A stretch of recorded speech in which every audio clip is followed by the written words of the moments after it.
আগামীকাল ২১শে জুলাই। এবারের ২১শে জুলাই এক ঐতিহাসিক ২১শে জুলাই। সদ্য শেষ হওয়া লোকসভা নির্বাচনের ব্যাপক ফল করেছে তৃণমূল কংগ্রেস। ২৯টা আসন পেয়ে বিজেপিকে কুপোকাত করে দিয়েছে সবুজ ব্রিগেড। তাই এবারের ২১শে জুলাই মঞ্চ থেকে তাদের নেত্রী মমতা বন্দ্যোপাধ্যায় এবং তাদের প্রিয় সাংসদ অভিষেক বন্দ্যোপাধ্যায় কী বার্তা দেয় সেটাই শোনার জন্য শুক্রবার রাত থেকে ভিড় জমিয়েছে বিভিন্ন কর্মী সমর্থকরা। এরকমই ছবি ধরা পড়ল ক্ষুদিরাম অনুশীলন কেন্দ্রে।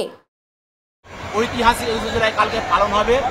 প্রতি বছরের ন্যায় এবারও ২১শে জুলাই পালন হবে, কিন্তু প্রতি বছরের ন্যায় এবার আলাদাভাবে। যে আমাদের নেত্রী এবং আমাদের সর্বভারতীয় সাধারণ সাংসদ নেতা অভিষেক ব্যানার্জি, যে আমরা দেখলাম কিছুদিন আগে লোকসভা ভোট হলো, সেই লোকসভা ভোটে এই বাংলায় বিপুল মানুষের সমর্থন নিয়ে আমরা ২৯টা সিট এই বাংলার মানুষ দিদিকে উপহার দিয়েছে এবং বিজেপিকে জব্দ করতে বিজেপির বিরুদ্ধে পশ্চিমবাংলার মানুষ দিদিকে ভরসা করে, অভিষেক ব্যানার্জিকে ভরসা করে আমরা এগিয়ে এই কলকাতার রাজপথ ২১শে জুলাই সফল হয়, তার জন্য আমরা দলে দলে ঝাঁক বেঁধে এই ২১শে জুলাইকে সফল করার জন্য এসেছি।